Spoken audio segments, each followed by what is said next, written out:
Kristo Yesu nashimwe. Ni mwene so Ernest ukuganiriza ku buhamya budasanzwe ku ijambo ry'Imana. Turashimira Imana ko turi amahoro, turashimira Imana ko turiho duhumeka umwuka w'abazima.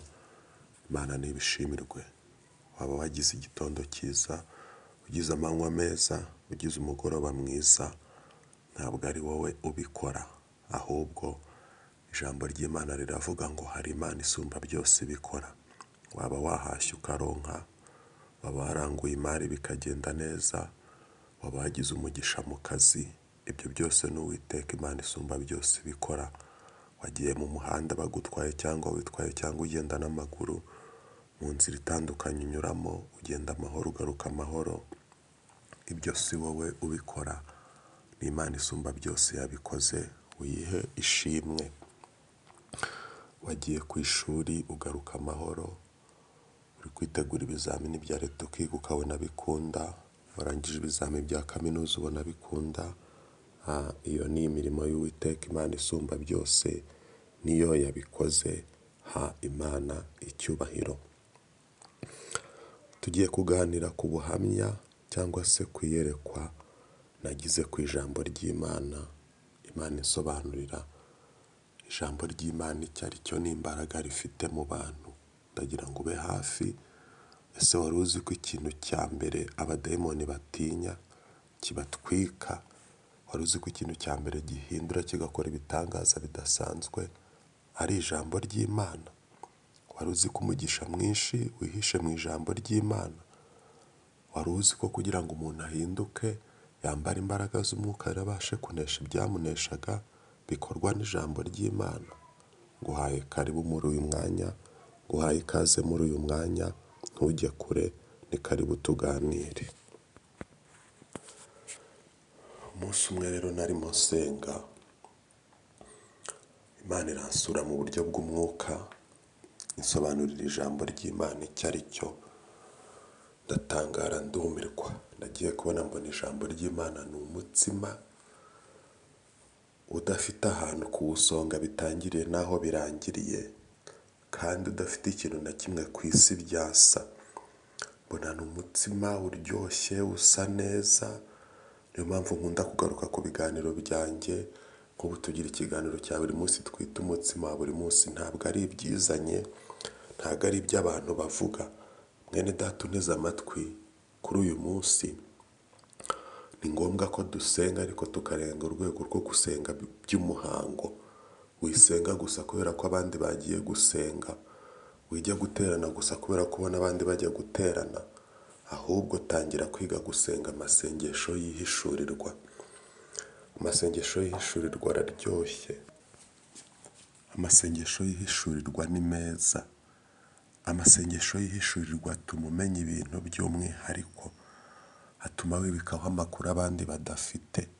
Amasengesho yihishurirwa atuma ubona ukagira amaso abandi batagira. Nagiye kubona rero mbona ijambo ry'Imana ni umutsima uvuze neza, ukoze neza, mwiza kurusha zahabu arija feri kara ntarabona. Mbona ni umutsima utajya ushira. Igihe cyose iyo ndi gusoma ijambo ry'Imana cyangwa hari urisomye ndi kumva cyangwa nteruye Bibiliya, uwo mutsima uhita ugaruka mu mutwe nk'uko nawubonye ubushize.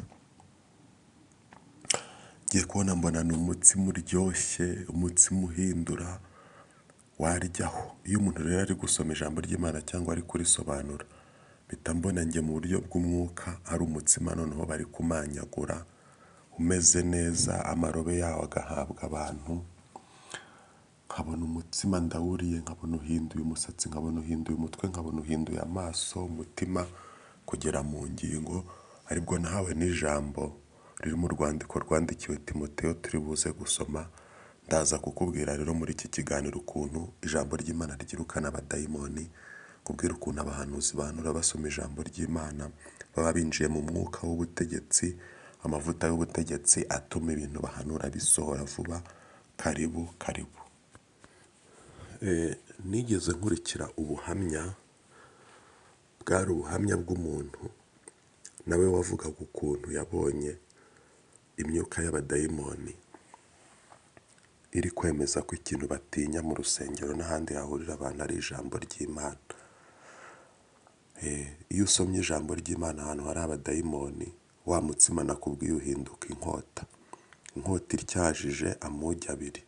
Fata inkota uyishinge, iburyo bwayo n'ibumoso bwayo hatyaje. Iyi nkota aba ari umuriro, irabakata ikabatwika bakirukanka. Niyo mpamvu mu materaniro ijambo ry'Imana rihabwa umwanya abantu bagatuza bakaryumva batuje kandi rigasorezwaho. Ijambo ry'Imana rifite imbaraga, rikubita imyuka mibi y'ikuzimu, risenya inama z'ikuzimu, rinaniza abadayimoni. Iyo uhanuye usoma ijambo ry'Imana uba uremye uburyo bwo gusohora kw'ibyo uhanura, kuko ijambo ry'Imana rigenda rikata imyuka wabonesha amaso n'iyo utabona.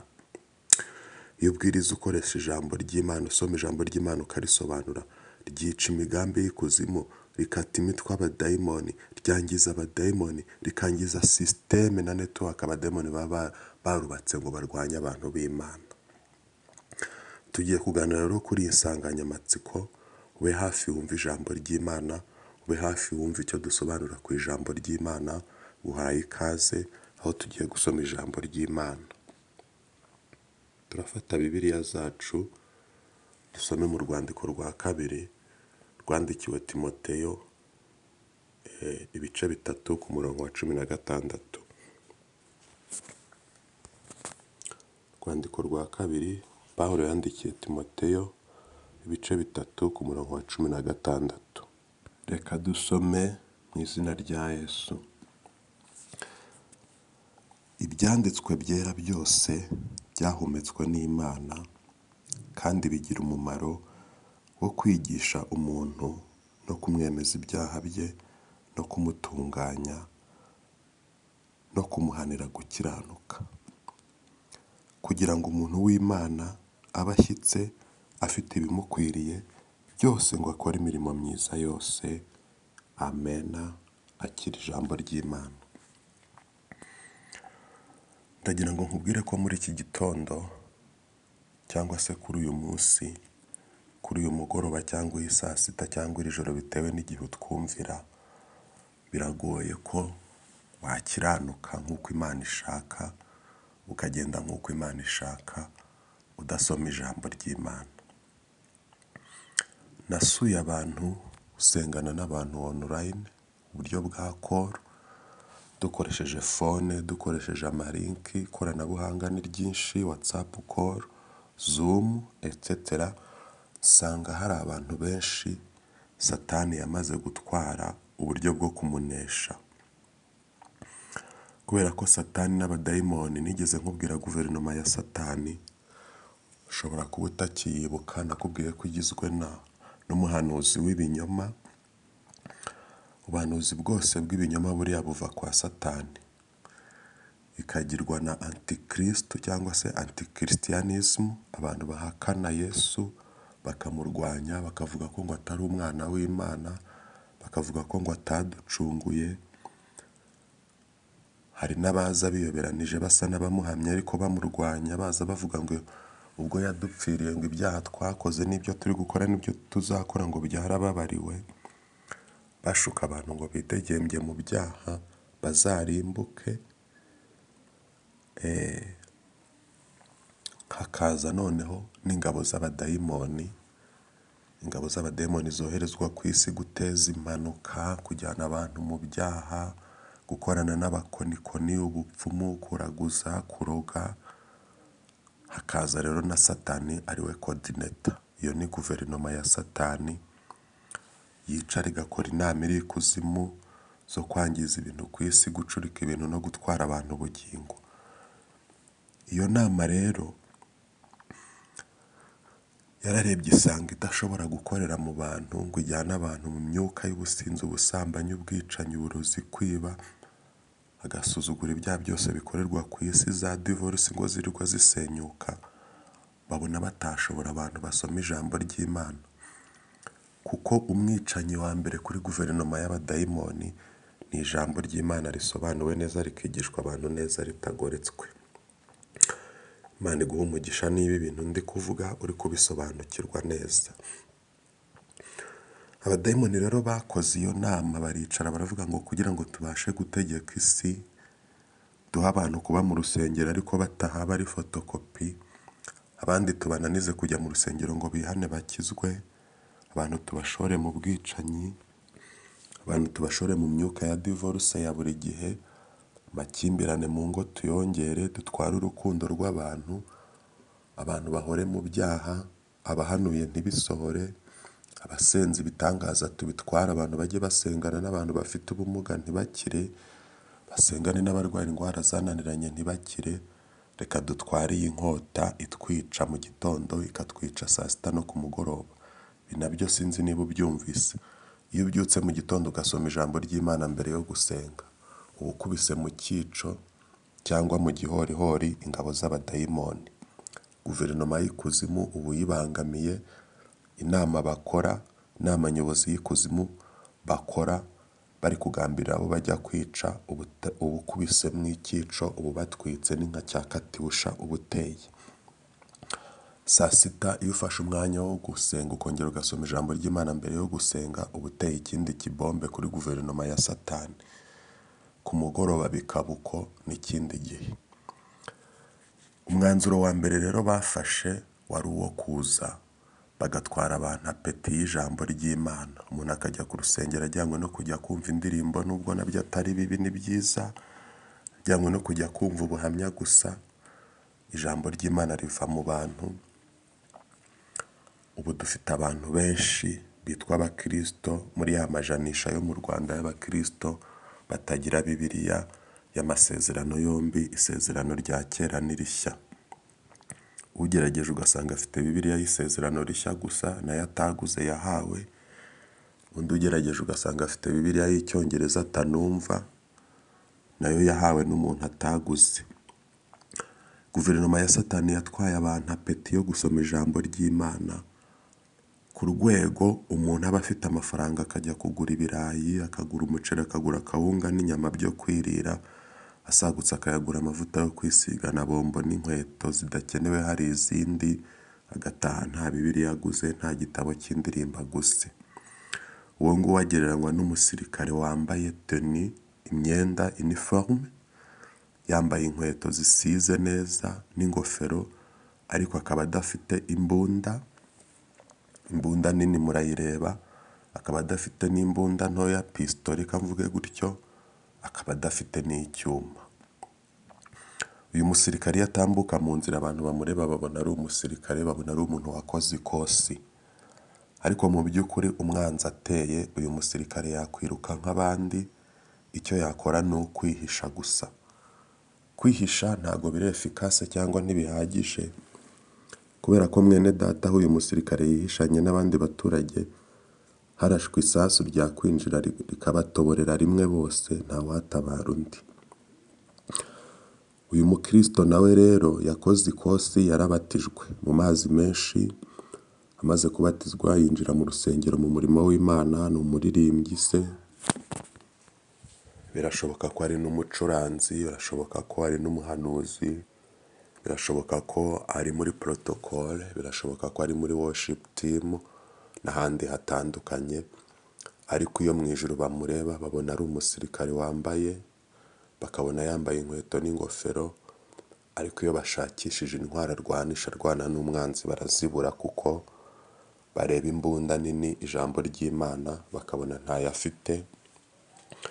Bakareba imbunda twakwita imbunda ntoya, pistoli, bakabona ntayo afite. Bakareba icyuma, bakabona ntacyo afite. Ingaruka ziri muri ibi bintu rero ni izihe?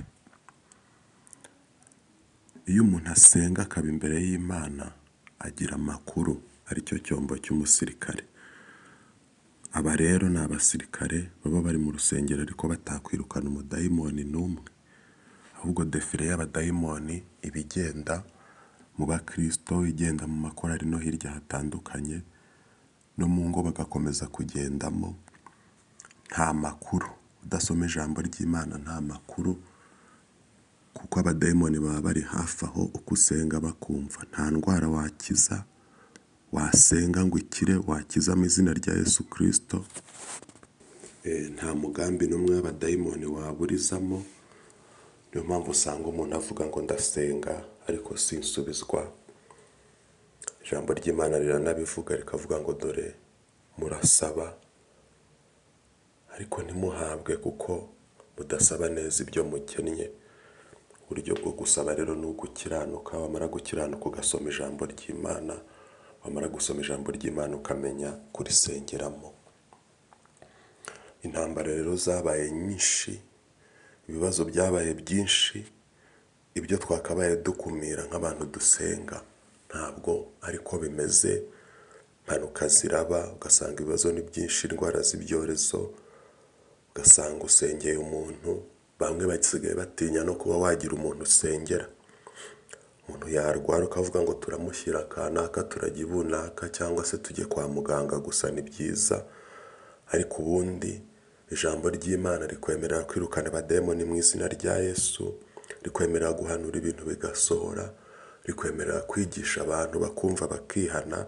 Ijambo ry'Imana rero niryo ryica abadayimoni, imyuka mibi igahunga. Mu iyerekwa ryanjye kandi nabonye ijambo ry'Imana ari umutsima uhaza. Umuntu usoma ijambo ry'Imana ntabwo agira inzara.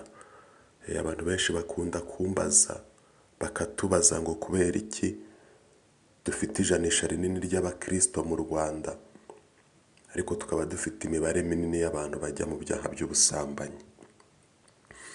Kubera iki dufite ijanisha rinini ry'abakristo mu Rwanda mu bushakashatsi ariko tukaba dufite imibare minini y'abasinzi, imibare minini y'abanywa urumogi va hehe, imibare minini y'ibiyobyabwenge, polisi imena za nzoga zamukubita umwice na muri ture ikorwa na bande. Yewe hari n'uwakubaza akakubaza ngo ese jenoside yabaye mu Rwanda yakozwe na bande? Ibintu byinshi bitandukanye. Izi ni ingaruka z'inzara y'ijambo ry'Imana.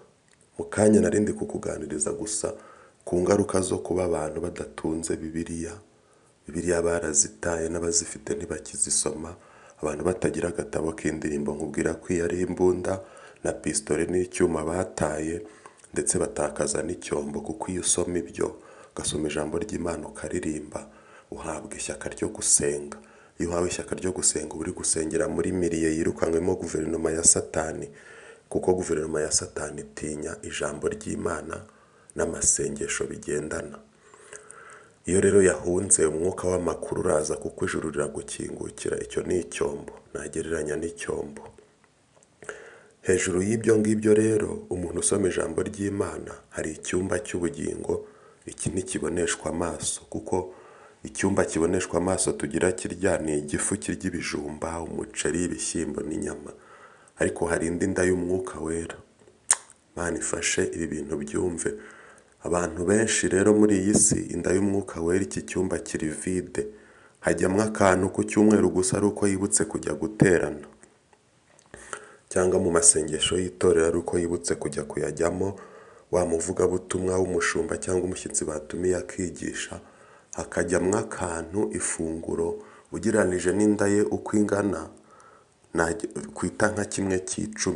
Niba ajya guterana rimwe mu cyumweru ugarya rimwe mu cyumweru, ibaza umuntu urya rimwe mu cyumweru gusa. Uzi n'iminota amateraniro aba afite na liturujia yo ku cyumweru, umbwire niba uwo muntu yahaga. Dufite abantu rero barwaye bwaki, baba bajya mu rusengero n'abatajyayo. Dufite abantu barwaye bwaki y'ijambo ry'Imana. Uyu mutsima nawubonye ari umutsima uvuguti urimo intungamubiri zose. Imana ishimwe ko uyu munsi duhaye uburyo bwo gusobanura aho biva. Hari igihe twavugaga umutsima yenda ukibaza ari ibiki turi kuvuga bikakuyobera. Umuntu uriye uyu mutsima nabonaga ugenda ugafata amaso akaba mazima, akabona ibyo abandi batabona, ariko kubona k'umwuka. Uyu ni umuntu ushobora kukubwira ati ndabona urwaye mu mihogo, Imana irahagukijije. Ndabona urwaye amaguru, Imana irahagukijije. Uyu mutsima kandi nabonaga urimo intungamubiri zose. Nta muntu nabonaga aho utandukaniye n'imitsima yo ku isi. Umutsima wo ku isi uhaye umuntu agusaba isosi, akagusaba ibishyimbo n'imbuto. Wo nabonaga ari umutsima urimo isosi, urimo inyama, urimo imbuto, uvanze n'ibikoma, ibintu byose, intungamubiri, amavitamine, ku buryo umuntu wuriye aba yuzuye. uyu mutsima ujya mu mutwe ugakuramo uburwayi bw'umutwe, ahubwo ugatanga ibitekerezo mu mutwe. Ntabwo uzagira ibitekerezo bizima mu gihe uganira n'abantu, kubera ko isi yuzuye kuganira k'umubiri. Abantu baganira iby'umubiri utekereza, baganira ibigendeye kuri segise, ibitsina, iby'ubusinzi, iby'ubusambanyi, kwiba, kugambana. Kuganira n'abantu rero ukabaganza ni uko uba usoma ijambo ry'Imana, ni za ntungamubiri zijya mu mutwe zivuye mu ijambo ry'Imana, ibitekerezo byawe bikaba mu Imana. Nkabona uhise ujya mu mugongo womoye amagufa, ingingo zose. Nkabona ugiye mu myitwarire, muri disipurine, mu myambarire, mu mibereho n'imihumekere. Nkabona umuntu urya uyu mutsima rero arakomeye. Icyumba cy'umwuka cyangwa inda y'umwuka yawe izuzuzwa n'iki? Ni ugusoma ijambo ry'Imana mu gitondo, ni ugusoma ijambo ry'Imana saa sita, ku mugoroba ugafata agatabo k'indirimbo. Hari abantu bumva ibindi kuvuga bagiye mu iteraniro ryo ku cyumweru, cyangwa rimwe abashumba babo batumira. Ibaze noneho umuntu utajya ujya no gusenga. Ni ukuvuga ngo niba nta jambo ry'Imana, ubwo guverinoma ya Satani ituye muri wowe byanze bikunze. Ingabo z'abadayimoni ziri muri wowe, imitwe idakira uhorana, uburwayi buhora iwawe butahasohoka. Ingabo z'abadayimoni zamaze kwinjira iwawe kuko imbunda yawe ntikora. Icya kabiri, antikristianism ntushobora kuyitsinda udasoma ijambo ry'Imana, utaririmba indirimbo zo muri kariya gatabo, udasenga. Antikristianism yaramamaye, abantu bahakana Yesu n'abagerageje bakavuga ngo bemera Imana gusa, baba bari kukujyana ku Mana yihe iyo baterekera n'ibindi bitandukanye. Bakakuganza, bakakubwira ko nta muntu ugikizwa ukibaho, nta muntu ugisenga ukibaho, bakakubuza gutanga ubuhamya, kuvuga Imana, nawe ukagenda ufatwa gahoro gahoro, icyo twita abuse cyangwa influence, bikarangira ugiye muri peer pressure ukanagwa, aho bakubwira ngo irwaneho, nta ntungane iba ku isi, bakakubwira ngo bwira icumuye karindwi bitananditse muri Bibiliya, ukaba urafashwe. Icya gatatu ni ubuhanuzi bw'ibinyoma, iby'abarangi bikagufata n'indi myuka utamenya, biturutse ku kudatwara intwaro z'Imana. Agakiza ukagata, ugatangira kubwirwa ibintu bitandukanye, uburozi bukagufata, gutukana, kugambana, gusubiza nabi, kwihorera. Ubundi coordinator Satani akavuga ati ndakudrivinga, agafata telekomanda akakujyana aho ashaka. Umupira utateganije wawuvamo ukajya guceza aho utateganije, ugahora mu ibyo no kumva indirimbo y'Imana ngo uyirangize bikakunanira, ukazahaguruka ku cyumweru nta na Bibiliya ugira, ukajya mu rusengero. Hari n'abatakirujyamo, ugasanga umuntu yarabwirizaga, yaririmbaga, yakoraga umurimo w'Imana, nta kintu awibuka. Ugahera ku wa mbere uhiga amafaranga ukagera ku cyumweru, ni byiza, ariko umugisha w'Imana ntawe ufite, nta juru ufite. Aha narindi kukuganiriza icyo guverinoma ya Satani ikorera umuntu utagisoma ijambo ry'Imana. Reka nkubwire rero ko bigoye kubwiriza abantu bayobye mw'ubu buryo, badatunze uyu mutsima. Umuntu usoma ijambo ry'Imana mu gitondo, saa sita, ku mugoroba, hakiyongeraho ijambo ry'Imana azahabwa mu materaniro yo ku cyumweru cyangwa yo mu mibyizi yashoboye kuyajyamo, hakiyongeraho amasengesho ye ku giti cye, aba afite ibyuzuye byose bituma abadayimoni batamurwanya. Aba afite inkota ikemera mu ujya abiri, cyangwa se iyi mbunda irasa abadayimoni ku buryo aho ari abadayimoni batahagendera. Yaririmba aka gatabo k'izi ndirimbo, aba noneho afite n'intungamubiri za network y'ijuru, atangira kumva ijwi ry'Imana rimuganiriza. Iyo yongeraho gusenga, agira icyombo ari wo mwuka w'amakuru. Imana ikavugana nawe iby'abantu, Imana ikaguha impano zo kubwiriza abantu, gusengera abarwayi, ubuhanuzi, ugatunga network idacika, ukabasha kuba mu iyi si. Uba ufite ubwenge, nta muntu umeze gutya wabura ubwenge bwo gukora akazi. Ubushimwa mu kazi, ubushimwa mu itorero, muri groupe de prière ubamo, uba uri uwo kwiringirwa, uba uri umuntu abantu babwira ngo dusengere. Imana ivugana nawe ibintu abandi bantu batumva, ikakwereka ibintu abandi bantu batabona. Inyungu yindi ni uko nta bwaki y'umwuka wera ushobora kurwara.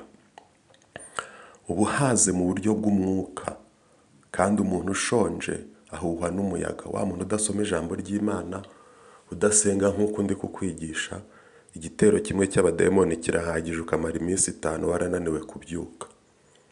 Kirahagije ubusambanyi buguteye ntubashe kubuhunga. Wumva Yozefu ngo yasigiye umuntu ikanzu arahunga kandi ari umuntu w'umukirekazi na shebuja adahari se, ukagira ngo nuko yari azi kwiyambura ikanzu vuba cyangwa kwiruka, nuko yari afite ijambo muri we ko agomba gukiranukira Imana. Iyo igitero nk'iki kije rero kubera ko inda y'umwuka yawe ari vide, uhirikwa n'umuyaga, ntabwo abangaba abadayimoni bakeneye kubarwanya cyane kuko umugeri umwe uba uhagije. Ndumva ibi bintu uri kubyumva. Gukwepa ubusambanyi biragorana, gukwepa filime z'urukozasoni muri smartphone ye biragorana no muri computer. Kwirirwa areba ibintu bisekeje kuri konji cyangwa mu yindi minsi cyangwa akarara bireba biroroshye. Ubu abantu bakuru basigaye baba mu bitente, udufilime tugufi tuba kuri YouTube. Kumva ijambo ry'Imana, gukurikirana amakuru y'umurwa bikagorana. Nta kindi kimenyetso wakenera kigomba kukwereka ko utari umwana w'Imana nuko inyota yo gukunda iby'iwanyu yagabanutse, inzara yo gushaka Imana muri wewe yagabanutse. Ubwo bakuzaniye umuntu ufashwe n'abadayimoni ntago wakwirirwa usenga, no kuvuga uti mushaka undi muntu umusengera. Kuvuga Yesu byaragabanutse muri wowe, amaso yawe ntukibona, uraryama ntukirota, nta jwi ucyumva. Nuko nguko rero guverinoma ya Satani igenda irangiza abantu. Tugeze ku musozo w'iki kiganiro kuri ubu buhamya. Ngiye maze guhishurirwa no gusobanukirwa ko ikintu Satani abadayimoni bari gutinya ari ijambo ry'Imana, batinya abigisha b'ijambo ry'Imana, batinya abahanuzi bahanura basoma ijambo ry'Imana. Nabwiwe gutanga ubutumwa ku bantu bose bazumva iki kiganiro. Imana yarambwiye ngo nzakubwire ngo jya kugura Bibiliya n'igitabo cy'indirimbo bitunge. Kabiri, Imana irambwira ngo numara kubitunga ujye ubisoma mu gitondo saa 6 no ku mugoroba. Niyo wasoma umurongo umwe nta kibazo, nibura utangire gutyo. Gatatu, Imana irambwira ngo ndakubwira ngo uzajye ubijyana, nzakubwire ngo uzajye ubijyana mu materaniro yose y'iwanyu yo ku cyumweru nayo mu mibyiza ushoboye kujyamo no muri groupe ubisome. Kane, Imana irambwira ngo nkubwire wongere wihane, wongere usenge. Gatanu, Imana irambwira ngo mbwire abantu bongere kugira inyota yo kurya umutsima, kubera ko abantu bose batujuje ibisabwa, ibirinda indwara, ibitera imbaraga n'ibyubaka umubiri, bafatwa n'indwara z'imirire mibi za bwaki. Imana irambwira ngo bwaki zaratongoye ku bantu bose badasoma ijambo ry'Imana, batanaryiga ngo baryumve. Bwaki yo kwerekwa ntibakibona, bwaki yo kwirinda ibyaha ntibakirinda, bwaki yo kunesha ntibakinesha, bwaki yo gukira indwara. Ibyo byose ugasanga abantu bararwaye, kandi baba basenga cyangwa badasenga ugasanga barwaye ibintu bidasobanutse. Ubukene, imivu mikazi kabafata, inyatsi, kutagira icyo bafatisha, noneho kwiburira icyizere ugasanga umuntu ahorana ubwoba, ntazi niba yacuruza, ntazi niba yakwiga, nta jwi rimuha amakuru. Kugendana n'Imana byarahagaze. Imana irambwira ngo nzasengera abantu bazumva iki kiganiro, babwire bongere bagaruke. Imana irashaka kubakiza ibikorwa bya guverinoma ya Satani. Imana ikajya ivugana nawe ibintu wahanurirwa n'umuntu ugasanga ibyo bintu bizi, kuko Imana ivugana nawe mu ijambo ry'Imana. Imana irahavugira cyane. Iyo urisengeyemo noneho utangira no kumva ijwi. Abantu ntibaheruka kwihanurira, baheruka kwihanurira bakibatizwa mu mwuka wera. Ni uguhanurirwa gusa, nta nzozi, nta yerekwa, nta kumva ijwi, nta kubaza Imana. Abantu basigaye barabaye nk'ingurube niyo igenda ifata ikibonye mu nzira.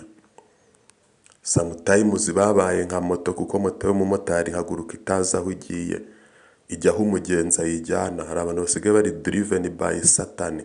Satani agakanda telecommande umuntu akibona mu kabari, agakanda telecommande umuntu akibona ku isoko, agakanda telecommande umuntu akibona mu magambo, mu bigare, agakanda telecommande umuntu agasanga ari kugura imyenda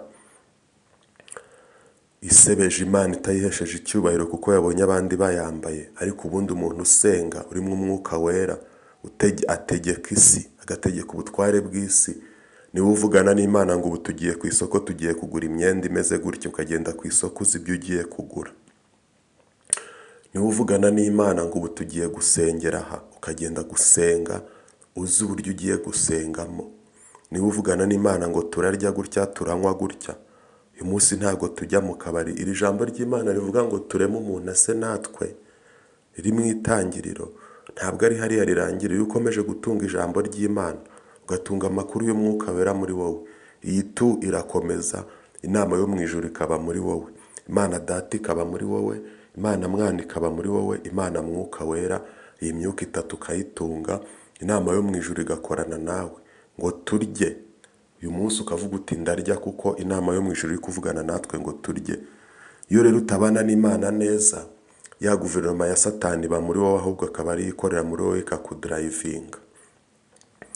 Uyu munsi ndaza kwiyiriza, guverinoma ya Satani igahita ikubwira iti warwara igifu my friend, wacika intege, ukavuga uti nibyo singiye kuzapfa, kwiyiriza ukabura biretse. Ariko iyo Uwiteka ari kumwe nawe biturutse mu ijambo ry'Imana, gukiranuka no gusenga, wumva yaturema umuntu yatubumbye iraza ikavuga ngo uyu munsi turiyiriza, nta kurya nta kunywa, turiyiriza. Uyu munsi turasengera umuntu, uyu munsi turahanura, yego inama yo mu ijuru igakorana nawe. Uyu munsi turajya ku kazi tuveyo dutahe mu rugo. Uyu munsi ni ukwita ku mugore n'abana. Hari abantu batakizi igihe aniveriseri z'abagore babo n'abana babo zibera. Hari abantu bafunze burundu amasengesho y'urugo. Hari abantu bamara iminsi 7 badasenze bagasengera ku rusengero. Hari abantu Satani yamaze gutwara. Tugiye gusenga Imana. Ese mwene data, muri iki kiganiro waba wibonyeho ibimenyetso by'uko guverinoma ya Satani yakwibye ikabikorana nawe kubera kureka ijambo ry'Imana? Waba usanze utakigira na Bibiliya, utakimenya na Bibiliya icyo bivuze, uyibona bari kuyigusomera? Waba usanze waraguye, Satani yaragutwaye impano z'Imana Imana yari yaraguhaye? Hari indirimbo nziza cyane nkunda y'ikorasi twajyaga turirimba, n'ubu turacyaririmba, ivuga ngo ngarurira Mana yanjye, ngarurira Mana naranyazwe. Waba ubonye hari ikintu Satani yakunyaze? Urukundo rwawe rwa mbere ntarwo ukigira, ntukimenya aho abarwayi baba, ntukimenya aho abakene baba, ba fiyemere ntukimenya aho baba ngo bafashe, ntukimenya abapfakazi n'imfubyi. Amaso yo gukorera Imana yarahumye. Kumva ijwi ry'Imana byarahagaze muri wowe, ijwi rikubwira gufasha ntaryo ukigira. Gusoma ijambo ry'Imana ubiheruka kera, ubundi utunzwe n'iki? Iki kiganiro cyaje kugira ngo kikugenzure, kikumurike, kuko ngo ibyanditswe byera byahumetswe n'Imana, bikagira umumaro wo kwigisha umuntu, kumwemeza ibyaha bye no kumutunganya. Njye ntabwo nakwemeza ibyaha byawe, ariko iri jambo uri kuryumva. Kugira ngo umuntu w'Imana abashyitse rwose, na mbere yuko nkubwira iri yerekwa nagize, urumva washyika ibiro ku munzani gute utarya? Ufite bwaki, uri mu mutuku, nta jambo ry'Imana, nta mbaraga wambaye, ikikurengera ntacyo kigifite, ikikurengera ku butware bw'isi ntacyo. Umwuka w'imyambarire ibije byose utazi aho byavuye urambara, ngo amajyambere yadutse yose ugendana nayo. N'ibyo bakubwiye ko ari iterambere utabizi urabikora. Haje terime ngo yo gutwika, nawe uri gutwika, uri gukongeza. Uku niko guverinoma ya Satani yafashe umwanzuro wo kwiba abakristo, ikabakura mu rusengero, ikiba abandi bantu bari kuzakizwa ntibakizwe. Ubaho ugenda uko wishakiye, ntuzi icyo ijambo ry'Imana rivuga, kandi ukavuga ngo uri umwana w'Imana, ukavuga ngo uzajya mu ijuru. Nta juru ufite, nta bihembo by'abakiranutsi ufite. Guverinoma ya Satani ifite ubushobozi bwo kuzana trike zose ngo izakwibe. Abantu benshi bapfa barimbutse, tukajya ku bituro byabo tugashima Imana, tukaririmba ngo bagiye mu ijuru, kandi Satani yarabibye gutya. Ni gute umuntu yakutekereza kugura inkweto zihenze, imyambaro ihenze, nta Bibiliya agira, nta gitabo cy'indirimbo agira? Nawe bitekerezeho. Ni gute umuntu yaba abigira akaba adashobora kubigendana? Ni ugutinya guhamya abantu abo ari bo. Umuntu akagenda gutya atwaye smartphone, cyakora kinjira mu rusengero, wareba abantu bafite Bibiliya ukababura. Kinjira mu cyumba cy'amasengesho washaka abantu bafite ijambo ry'Imana ukababura. Guhamya igihugu dukorera byarakunaniye. Ufite bwaki mu misengere, ufite bwaki mu gukiranuka. Reka tugusengere, tugiye gusenga Imana, tugusabire imbaraga, tugusabire kugira ngo iri jambo n'ubu buhamya biguhindure, bigukoremo ikintu kidasanzwe. Sinzi icyifuzo ugize ari ikihe. Ndashaka gusengera umuntu ushaka gucika guverinoma ya Satani. Icyo ni icya mbere. Ndashaka gusengera umuntu ushaka gucika umubiri, kuko nawe urica, urakubita ntubabarira. Ndashaka gusengera umuntu kandi ushaka gukira bwaki mu ijambo ry'Imana. Bwaki nta butware na bumwe ukigira uretse no kuba wakoreshwa igitangaza n'Imana. Nawe ubwawe kurindwa byarananiranye. Icyo abarozi bose bakoze, cy'ubutware bwa Satani bukoze, cyose kiragufata nk'uko bakivuze. Nabura ubwenge ukabubura, narwara ugahita urwara, naremba ugahita uremba. Icyo bagutongereye, nabura umugisha, nabura akazi gihita kikubaho. Nta ngabo igukingira ufite. Reka tugusengere tukwatureho kurindwa n'Imana. Uwiteka Mana Nyiringabo, uyu muntu yumvise iki cyigisho, yumvishe ubu buhamya, yumvise iri yerekwa, yumva icyo umushakaho, arashaka gukizwa. Mubabarire. Ubwo azajya ku rusengero bakamwakira bakamubatiza, uzamuha imbaraga akomere. Uyu muntu we yaranabatijwe ariko yasubiye inyuma bihagije biturutse ku kutaba amaso. Guverinoma ya Satani n'ubutware bw'isi biramutwara aho bishatse. Telekomande ya Satani iramudrivinga imujyana aho ishatse. Ndamusengeye ngo mugarure mu ijambo ry'Imana. Bibiliya ye yarashaje, mutoze kugura indi n'igitabo cy'indirimbo, mutoze kubisoma, mutoze kuba maso, ongera usubize abantu amavuta. Turifuza ko ubutware bwa Satani busimburwa n'inama yo mu ijuru. Turahamagara ijuru ngo rikore, turahamagara ubutware bw'ijuru ngo bukore. Dusabye amavuta ku bantu bawe, dusabye gukomera. Dusengeye abantu bose bumvisha iki cyigisho uyu mwanya n'abazacyumva isi yose. Turifuza ko isi yongera guhinduka, abantu bakagaruka mu butware bwawe. Umutsima w'ijambo ryawe w'intungamubiri niwongere kuba mu bantu bawe. Imitwe y'abantu ibe mizima, maso y'abantu abe mazima, imihogo n'igituza n'ingingo n'imbavu bibe bizima, amaguru n'abe mazima, imitekerereze nibe mizima. Satani yafunze akaunti z'abantu, abantu bahora mu madeni batazi uburyo yaje kuyishyura bikananirana.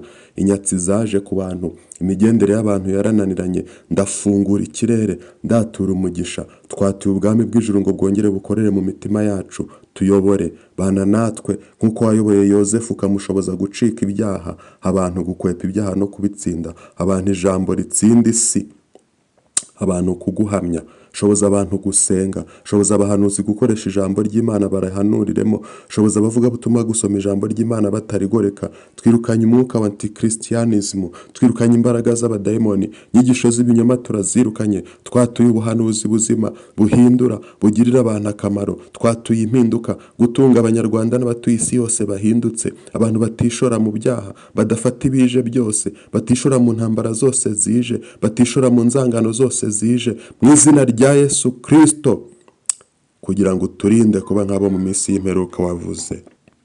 Dukomereza amaboko wawe wa Isiraheli we. Tanga ibihugu bituye isi abantu bazima. Ubu butumwa ndabusengeye wowe buzageraho wese, uzamuke burahinduke, akanguke abe muzima. Ndagushimiye ko uduhaye gutunga abantu bazima bumva ijambo ryawe. Ndagushimiye ko uduhaye gutunga abantu bazima basenga bazi ibyo bakora, bambara imbaraga z'umwuka wera. Abantu barwaye bwaki kubwo kudasoma ijambo ry'Imana, bagarure.